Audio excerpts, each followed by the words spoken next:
One.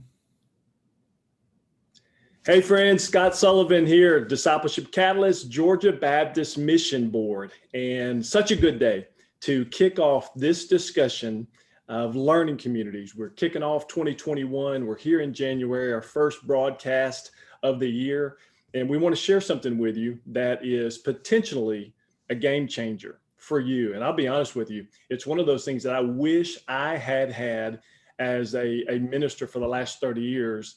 I'm now here, an overseer position, not in the local church. I'm not in the grind like you guys and ladies are, but I'm trying to help with some of the things that you're going through. And a learning community is something we're setting up 6 of those in each of the 6 regions throughout the state. Now, here's what a learning community is. A learning community is really the inner circle of Georgia Baptist discipleship. And they really exist to sharpen and encourage and resource each other. So it's not something that our team is going to come into and just teach you. We're not going to lead you. These are groups of people just like you all over our state. And particularly, there may even be some in other states that are going to be doing this because we have people that are watching this and listening by podcasts all over the world. But we want to get our leaders together where you're just chewing on these different topics. And listen, friends, this is so important. I just want to make sure that you know that the reason we're able to do this and the reason that our team is able to get together is because you give to the cooperative program. So let me just, as we kick off things, let me just say thank you for giving to the cooperative program. And those dollars are hard at work for sure.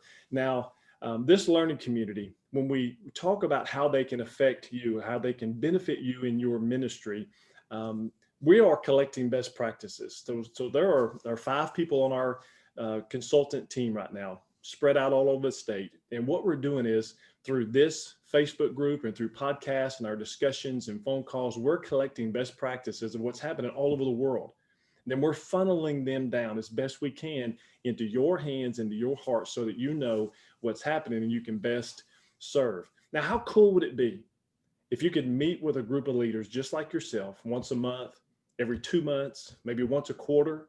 How often you meet, really, it's up to you. You'll work with a host. So the host exists in your region and he's gathering people to kick these learning communities off. Let me just share why this is so personal to me, because in Louisiana, where I was growing up for, the 29 years that I was in ministry there, I never had that group of networked people that I could meet with regularly and ask questions. I can remember in Ringgold, Central Louisiana, being 21 years old, losing one of the teenage girls in a single car accident, preaching my first funeral and not knowing what in the world to say, how to minister to the family. What do I do? Where do I go? I didn't have that group of people around me that I was meeting with regularly that could share wisdom, but also, man, just with a broken heart could encourage me. I remember being in Houghton, Louisiana, and implementing a new disciple making strategy, which for that church, they never even heard that word before. Like, why would we want to implement something new? They'd been a church for 140 years, and the church was okay. They didn't see anything wrong. But listen, when you're trying to do things out of the box, and particularly right now in this pandemic and eventually a post-pandemic world, you're going to need people to ask questions, to chew and just really to encourage you along the way. And I also remember one more circumstance. Man, it was just so difficult. I was in a church and we had a retreat, and we had a guy that just one of the most trusted people in the church, sexually abused several of our girls there in the church. And man, you talk about devastating. Some of the darkest days of our ministry, professional lives, darkest days of the church. And I didn't have anybody to say, man, what do I do? Who do you call? So gratefully, we had the Holy Spirit to lean on. But I'm just telling you, these learning communities that are being set up in your region, hopefully within 30, 45 minutes of driving time for you to get to any one of those, can be a game changer. Now, Ray Sullivan is going to jump on here with me. Ray is our Southeast consultant for Georgia Baptist Discipleship and doing a great job. Already has some of these learning communities coming up. And Ray, I want you to introduce, because you've got a couple of your local pastors that you're going to bring on today, and we're going to do a little Q&A to try to work through how we can understand and implement these learning communities. Hey, Scott, thanks. Welcome to 2021. Excited about this year. And I tell you why I'm so excited is guys like we've got on today. I've had the opportunity since last January of just connecting with pastors and guys that are in the trenches. And that's what you and I both did for 30 years, 29, 30 years. And now we're in these positions. So we don't want to lose touch with what's going on in the church. None of us ever want to do that. And so these relationships we have, man, have just been great for me. These are two great friends of mine and guys that I just respect. They're in the trenches. They're local pastors down here in the Southeast region. They're also two of our hosts for our learning communities that have already kind of gotten underway, but will really kick off this month. Robbie Norman is here with us today. Robbie is the pastor at Corinth Baptist Church over in Richmond Hill. He's hosting a learning community that actually meets next Tuesday over there. And Chris Roberts from here in Blackshear at Bridge Community Church. So I just want to take a moment, let these guys just introduce themselves to you and talk a little bit about their church, their setting, and then we'll talk a little bit more about why these learning communities are so important. So Robbie, hey man, start with you. Tell us a little bit about your situation at Corinth. I stepped in about 5 years ago as pastor at a church that was really in a situation of a broken heart. The previous pastor before me had served for 14 years, and the Lord took him home to heaven just unexpectedly. And then they were without a pastor for a couple of years when I stepped in. Not a lot of motivation, not a lot of encouragement, just kind of going through the motions. But I realized quick that there was a gigantic discipleship deficiency here. So for these last 4.5, 5 years, I've been working towards implementing a discipleship process in the church to where people were just not just going to Sunday school, not just showing up on Wednesday night or Sunday night, but really going through an intentional process of becoming more like Christ and being a disciple, following Jesus, mentoring other people, so on and so forth. So it's been a bit of a grind, a bit of a challenge, but at the same time, God's done just an incredible work over a short period of time, which can seem like a long period of time, but it takes a while for this to really get momentum and moving. Think about getting a freight train moving at full speed. It takes a while to get up to that speed. So that's where we are. We're in a community that is heavily unchurched, but it's also growing rapidly. Great school system, great people in the community, but at least 70% from what statistics say are lost. So we have a huge mission field here to reach people with the gospel and to disciple believers to go out and be a part of that Great Commission. And Robbie, hey, you is this your first pastor? You came out of a staff position, didn't you? Yes. And came into the pastor's role, and you're kind of there by yourself. I think you just hired a part-time minister of music, I think. Yeah, we're a bit of a smaller church. Pre-COVID, we were between 100 and 150 on Sunday, and we're climbing back up to that. But since I've been here, we've been able to hire a youth minister, and one of our biggest needs was a worship pastor who doesn't just sing well and know music, but he's a people developer also. So that's what we needed in our staff were some people that could really be a disciple that makes disciples within the context of the ministry that God has called them to.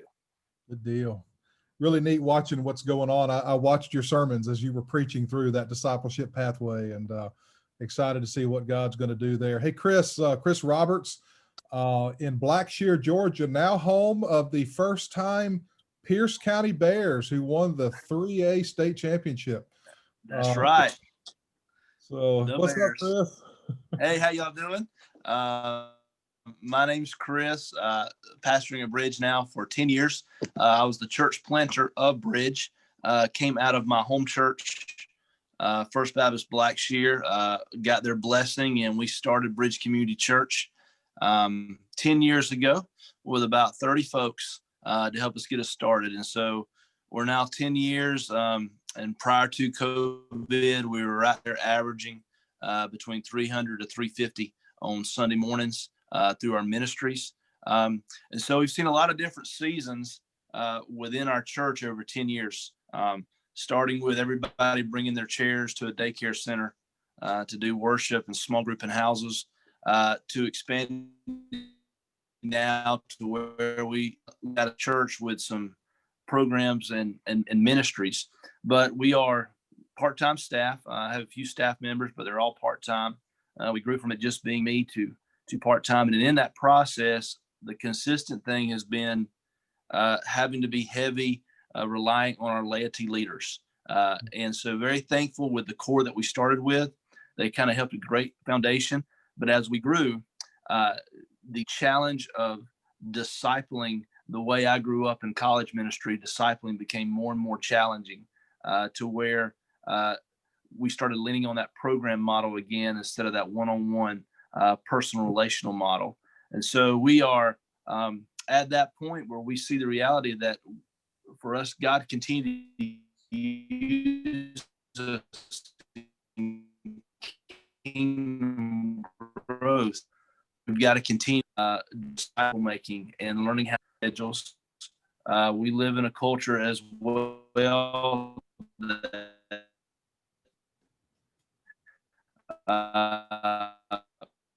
around 70% all challenge is them seeing a difference in people's lives. And we know that only comes through people walking with the Lord, and people don't know how to walk with the Lord unless someone walks with them, in that process as well. So the challenge for us, and one reason I'm excited about this learning community, is we're at kind of a stage where I need to hear how God's working in other people's lives, in other pastors' lives, and how they're trying to implement principles of discipleship within their context, because every church is different, but we all kind of have the same people as far as the personalities and the hangups. And so it is wonderful when we can sharpen from one another and learn from each other, regardless of the context that we're in. As far as the size, we can still gain how to do personal discipleship and collectively continue in an organized fashion, move your church in a more deeper understanding of Christ. So I'm excited about it. It's needed in my life at this point. When I started the church plant, I had just came out of seminary and really enjoyed the camaraderie and the fellowship with the men that went to school with us, where we just learned from each other. We love the teaching, but we learned just as much in between the classes when we talked. And so my last 3 months being a part of this learning community, connecting with Ray and other guys that are coming, I feel that same environment again, where I'm like, this is sharpening me. And so I'm excited to be here. Excited that our church at this time we're getting the opportunity to plug into this, because it's needed where we're at, or we're going to as well plateau and not move forward. So looking forward to the future of this ministry and the fellowship that comes from it. Well, thank you, Chris. Yeah, man, you answered so much there of what I've been thinking and what I'm seeing that's going on in our state. And hey, we're having a little bit of audio issues here and there. I think that's what happens when you have a little bit of live recording. But on the same time, that we are down in South Georgia, so we are all used to that. We understand that down here. But let me ask you guys this question. If you just take just a second here, think about, and I'm thinking about guys coming from smaller churches, or coming from maybe some of our guys on here that maybe they're there by themselves. They don't have any staff members. You talked about the importance of laity leadership in your church, Chris, or maybe even some of our bivocational guys. What are some of the challenges that you see in leading a smaller church to become a disciple-making church? You don't have a discipleship pastor. You don't have all these other things, but you're trying to do it as a pastor. What are some of the challenges, Robbie, that you faced in trying to lead that disciple-making church? Well, for the first about 4 years, I was the pastor. That was it. And so you have to balance everything that comes with being a pastor. You have to, prepare your sermons. You have to be a shepherd to people, not just spiritually, but also, hospital visits, phone calls, text messages, meetings with different ministry leaders. We rely heavily on lay leadership also. So different leadership teams and things like that. So you're having to balance all this, but you have to remember what the central focus of the church is to be basically a disciple making factory that makes disciples, that sends disciples out into the world to make more disciples. So keeping the main thing, but also being able to balance everything else that comes with being a pastor, it can get heavy. And so even with, if you add staff, even because our staff, I'm the only full-time staff person, our music and youth people, they're bivocational. And so, being able to call on them is, one guy's working a job at Chick-fil-A. Our youth minister, he's a college student, so he's in class all the time. So having to balance all of those things, it can be challenging, but being able to keep that balance is very, very profitable. And over time, you start seeing, when you're intentional about disciple making, you start seeing the results happen, and it gives you a lot of encouragement. That's cool. I mean, yeah, the things that pastors are having to deal with today and all the different things. And then we're coming in and saying, hey, you got to be a personal disciple maker. You got to lead a disciple making church. And it can be overwhelming Yeah. with a lot of that. Chris, man, what would you say to that? Well, I would say that first, I think pastors battle with loneliness. I mean, we want to seem like we got it all together, but we're just human beings at the end of the day, like anyone else. And when you're trying to transition and grow a church, even if you have a few staff members or lay leaders, you still feel lonely up there, out front. And when you're trying to, even the workers that come on board in your church, unfortunately, they have been programmed over the last 50 years in a certain model that this is discipleship. I go and I really act like a herd of cattle. I go and show up and I sit here and I listen and I go and do what the pastor says. And I don't learn how to hear God's voice and what God's speaking to my heart. And I don't learn how to take someone to the side after they get saved and walk them through a personal quiet time. And when you try to start introducing that stuff to them, that's a foreign language, even to sometimes your most committed worker, in your church, and you just feel lonely. And so when you start feeling lonely, it starts making you doubt. And you do, as Robbie says, you got these other responsibilities that you got to handle, that the people actually accept more and expect of you. And the energy that you spend on one or two or three or four guys, they might not quite get that. And so to me, the lonely factor of, man, am I weird? Am I doing this by myself? Is anybody else there thinking that we need to get back more to a biblical approach? To me, this fellowship of this learning community kind of helps bring that encouragement back, kind of helps fan the flame and say, hey, we are on track, stay with it, because it's not going to be a flip of the switch. It's going to be a process, but you're not alone in this. And I think sometimes pastors, they have a fellowship, but then they need that fellowship of pastors, beyond their congregation, that are like-minded, saying, hey, don't give up, keep fanning the flame, because a lot of times pastors don't have that in their church, saying, pastor, this is a priority. We support you. Most of the time they get, pastor, I don't get what you're talking about. And it's just good to know that you got a set of guys saying, dude, you're not crazy. Or if you are, you're not alone being crazy. Let's just walk in this together. And so I think that is one of the huge things that pastors may have a hunger for, is like, man, I do want to do this, but am I the only one out there? And we're not. And to have another brother knowing they're praying for your congregation, praying for you, to be able to bounce things off, even be able to say, hey, I'm thinking of this idea, how to help our church, and to be able to throw it out to those guys before you blow it up in your face in front of some of your church workers. That's just a wonderful, safe environment to have. And I think pastors need that. Because pastors are isolated right now, and they need a fellowship like this to help them.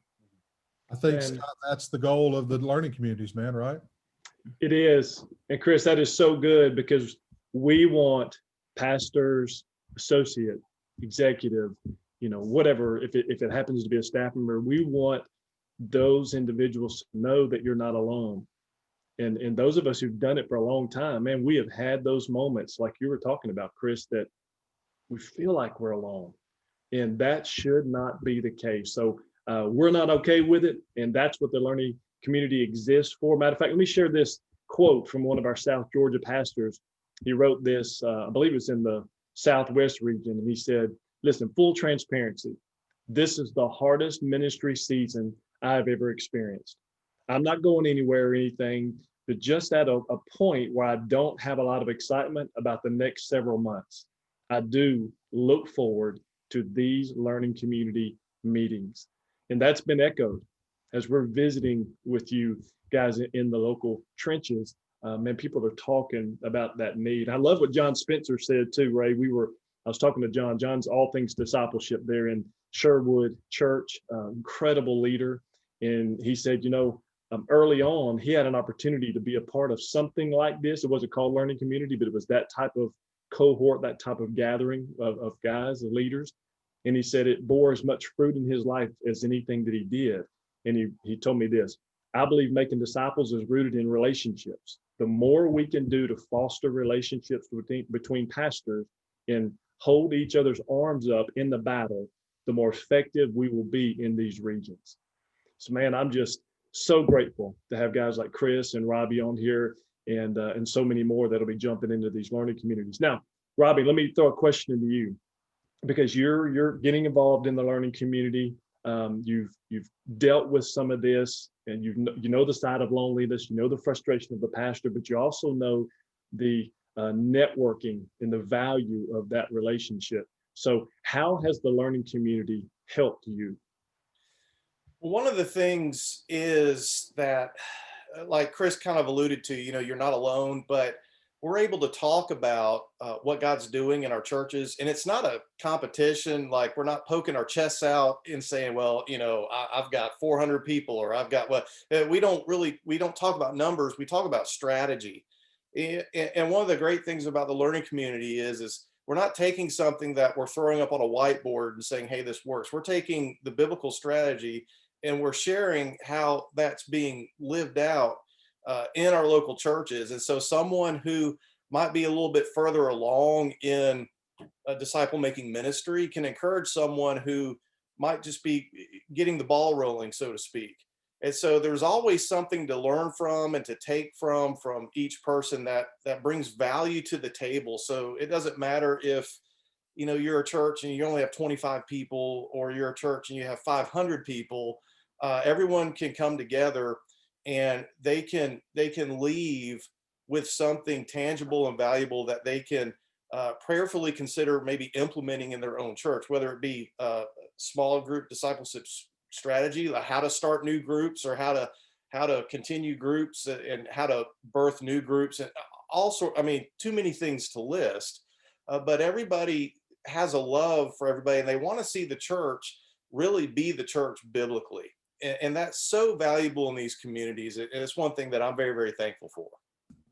Man, super, super good, Robbie. Now, Chris, in your context, what would you say dealing with the learning community and effectiveness in your life, but also how it even tracks you down into your church, but even family, because when we as a leader are not doing well, sometimes our spouse and kids and people that are closest to us bear the brunt of that. So, and how has learning community helped you? Well, first of all, from a personal standpoint, I feel like the environment that's being created, that if a guy needs to come in there and say, dude, I'm hurting, they can do that. And that takes the top agenda, of that minister to that guy. Now, to say to pastors that are thinking about this, we're not weirdos. We're not expecting you to be, our best friend, the first day you come. That's not going to happen just automatically. But I'm saying the environment's ushering in to where you can deepen relationships, where you do have a brother saying, how are you doing personally? How can we be praying? And again, a lot of pastors don't have that right now. Far as a personal disciple making moment, I felt safe in that environment the first time I went to just kind of raise my hand and say, guys, I know how to do disciple making as a college student when I'm single, and I just go into class and then I'm investing in another guy's life. And yes, I have Jesus's model with 12 guys, but Jesus wasn't married. Jesus didn't have kids. How are y'all learning to do that personally as being a husband and and a family. And so it was just good to just throw that out there and say, and it was refreshing when other guys said, that's a great question. I'm trying to figure that out too. And the answer's in God's word, but the application, how we put that about, we learn the practical wisdom of others, sharing. And so for me to be in an environment where there's a guy that's been doing this now 10 years longer than I have, and then be a part of a guy that is fresh out of it, ready to roll, that's 5 or 8 years younger than me. I mean, I feel like a great sandwich in between there where I'm getting encouraged from all angles. And so that personal discipleship is that I can let my guard down and I don't have to be the guy with the answer like I feel like I have to at church. I can just talk with these guys. And then the last thing would be, the organizational, how do we put skin on this within our church? How do we lead a whole flock? Yeah, we do want to do one-on-one personal discipleship, but then we still got 99 other sheep, over here. How do we continue to feed all of them in an intentional way that's focused? That's what I love about the emphasis that we're going in our Georgia Baptist Mission Board with our discipleship ministry. My personal opinion, I care about the nations. I want to get to the nations. Our church is very missional. We're not going to get more missional until we've grown more mature in our walk with Christ and people grow up. We're, in a lot of ways, Bridge is a big baby now. We've got to start raising some of those people up. And so talking to other men about methodology of how you're, working a system in place or a pathway in place to disciple everyone so they all continue to grow. Man, I jump on that because it's one thing to read a book about it. It's another thing to hear a guy who's trying to put skin on that, and walk in it, and how that's working, And that's what I love about these guys. The guys I've met so far, they're not trying to puff their chest up and say, oh, we got to figure it out. I feel like some of these guys are saying, man, we screwed up with this, a couple months ago, learn wisdom from that. And so I just love the transparent, humility, humble environment where guys just can be brothers in Christ as we try to partner in this together. So that's how it's helped me personally. It's like, I feel like I finally got that, that fellowship back as I continue to learn, more. Love it. Love it. Ray? Hey, good stuff. And I'm so glad you said that, Chris, because I remember that first meeting, and that was kind of an organizational meeting. I think we had about 30 guys there from all around Southeast Georgia. And, we're talking about all these methods and everybody was kind of throwing these things out. I remember you just kind of raised your hand. You're like, I get this, but, and I remember you said that Jesus didn't have a wife and kids. So how am I going to do all of this stuff and balance my family? And man, the conversation that took off from there, it was like, that was where everybody needed to go. And that's the neat thing about these. So, Scott, I'm just excited about where we're headed with this. I mean, we've heard from these guys, we're just getting started, and these are open to anybody, any staff member, I had a guy call me yesterday that is working with the men's ministry of his church. And he's a layman, but he found on the website, he found our Facebook page on Georgia Baptist Discipleship, was watching some of that, went in and heard about the learning communities and sent in a request and said, I'd like to be a part of a learning community. I looked, I didn't recognize his name. I didn't recognize any church, pulled him up, and he's a guy that's doing men's ministry in his church. And he said, man, I want to be about discipleship, but I just need this community. And so, it's just, who knows what God's going to bring together in all of this. And this is what blesses my heart. And I'm so excited about where we're headed with this. Well, Ray, I agree with you. And one thing that both Robbie and Chris hit on that I think is just a key idea is the word that I called vulnerability. We particularly as goofy males, since we're in a denomination that's heavily weighted male leadership, there's two things we don't do well. One of those is intimacy. I grew up in a culture that I just didn't do that well. I didn't understand it, but I grew into that, like the idea of intimacy. And then vulnerability. Man, when you're the pastor, when you're the leader, when you're the, discipleship or associate or whatever, people expect you to have all those answers. And it's hard to let your guard down. And be honest with you, professionally, sometimes you can't with people that are in your church. because they need you to have the answers. But these learning communities exist for you to have a place to say, you know what, I don't get it, or I'm hurting, or I'm angry.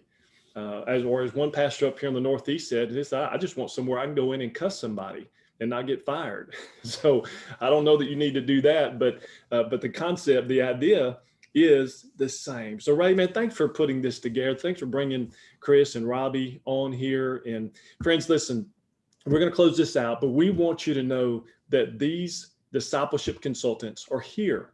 They're in your region, and they are for you. They are there to help, to assist, and we want you to be a part of one of these learning communities. Maybe you're so overwhelmed, you're just like, man, I can't think about being involved in something else. At least let one of these discipleship consultants visit with you and be that friend, even if it's just that one single person, until you can get your feet under you where you could be a part of that learning community. Listen, you can get more information. We're going to be dropping it in the links. And as always, if you've been tuning in here, we want to know where you're watching from. So make sure that your name is in the comments in the chat below. And we're going to give free swag away as we do every single week. And we got some new product in, excited to give that away to you. So make sure you put your name. Make sure if you have any questions that you do so. We're going to also, Ray, drop a link in there in the comments where people can go straight to the learning community as part of our site and get more information, like, what do you do in a learning community? What happens there? Can you eat there? Can you bring food? Do you bring a guest? All those kind of questions can be answered. So friends, thank you for joining in. Thank you for joining the learning community. Robbie, Chris, and Ray, thank you for your wisdom today. And as always, we want to encourage you to reinvest the gospel seed that was shared with you.